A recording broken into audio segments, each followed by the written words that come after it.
Tab নিয়ে একটা বিরাট কেলেঙ্কারির হদিশ পাওয়া গিয়েছে এবং শেষ যেটা জানা যাচ্ছে যে এপি সেন্টার হচ্ছে চোপড়া, অর্থাৎ আপনার যে জেলা তার পাশের জেলা চোপড়া। কেন্দ্রীয়ভাবে পরিকল্পনা করে দুর্নীতি হয়েছে। এখন এতদিন পরে লালবাজার তদন্তে নেমে উদ্ধার করছে বিভিন্ন জায়গায়, এরকম সুরাগ রয়েছে।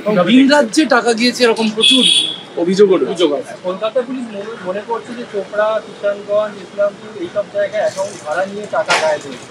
দেখুন, পশ্চিমবঙ্গ পুলিশের উচিত তদন্ত করা এবং কেন এই ধরনের ঘটনা ঘটল।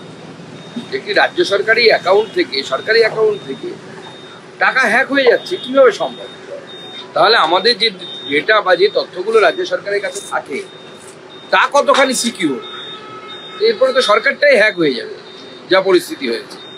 কিন্তু শিক্ষা মন্ত্রকের পোর্টাল সেটা এত অসুরক্ষিত যে এভাবে হ্যাকিং করা সম্ভব না, সেই প্রশ্নটাই তো আমি তুলছি যে যদি শিক্ষা মন্ত্রকের পোর্টাল, যেখানে আর্থিক লেনদেনের মতো গুরুত্বপূর্ণ বিষয় বা সেন্সিটিভ ম্যাটার ডিল হয়, সেই ওয়েবসাইট যদি হ্যাক হয়ে যায়, তাহলে আমাদের যে ব্যক্তিগত ইনফরমেশনগুলো রাজ্য সরকার বা যে কোনো সরকারের কাছে জমা থাকে, তো তার সুরক্ষা কি আছে? যে কোনো মুহূর্তে তো সেটা গন্ডগোল হয়ে যেতে পারে। প্রথম তদন্তে নেমে মালদার একজন তৃণমূল নেতাকে গ্রেপ্তার করা হয়, তারপরে তার সুযোগ্য পুত্র এবং তার সঙ্গে আরো 4 জন সাথী, এটার মধ্যেও তৃণমূলই যোগ। এবং এখানে একটা রাষ্ট্রায়ত্ত ব্যাংকের গ্রাহক পরিষেবা কেন্দ্রের কর্ণধার তিনি গ্রেপ্তার। না, চুরির কোনো ঘটনা আসবে তৃণমূলের নাম আসবে না তাই হয় নাকি?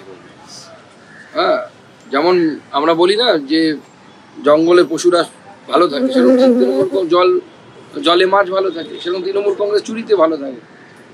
তৃণমূল কংগ্রেসের তো পুষ্টি দরকার কিনা, পুষ্টি তো ওদের তখনই হয়। চুরি হচ্ছে তৃণমূল কংগ্রেসের সুষম খাদ্য, ওটা পেলে পরে ওদের সর্বাঙ্গীন বিকাশ হয়। তো তৃণমূল কংগ্রেস যত চুরি করবে তত সর্বাঙ্গীন বিকাশ হবে তৃণমূল কংগ্রেস।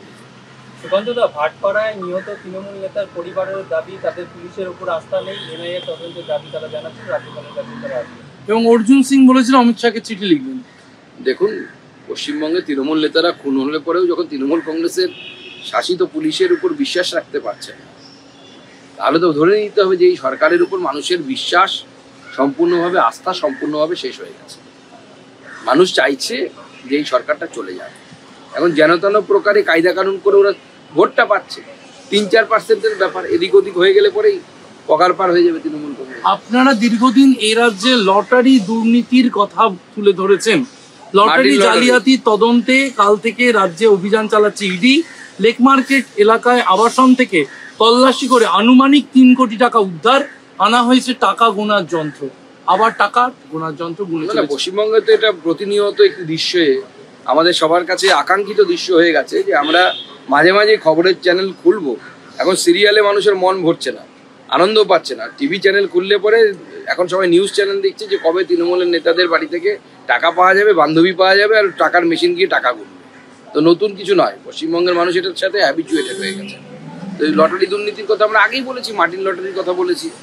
যারা পশ্চিমবঙ্গের যে লটারি ব্যবসাতে যারা স্থানীয় লটারির লোকেরা ছিল তারা সব দেখুন আউট হয়ে গেছে। এখন শুধু একটাই লটারি চলে, সেটা হচ্ছে ডিআর লটারি, মাটির লটারি, অন্য কোনো লটারি নেই। এত দুর্নীতি এর আগেও আমরা দেখেছি গত 3 বছর বা গত 2.5 বছরে প্রচুর টাকার, এই দুর্নীতির টাকার হদিশ মিলেছে। কিন্তু তারপরে দেখা গেল লোকসভায় আসন বাড়লো তৃণমূলের।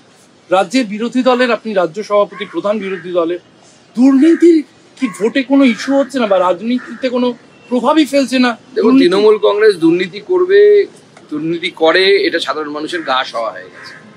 জানে তৃণমূল নেতা মানে চোর। প্র্যাকটিক্যালি তৃণমূল এমন একটা অ্যাটমসফিয়ার তৈরি করে দিয়েছে যে পলিটিক্স করবে মানে চুরি করবে, ওটুকু না করলে আর কি করলো।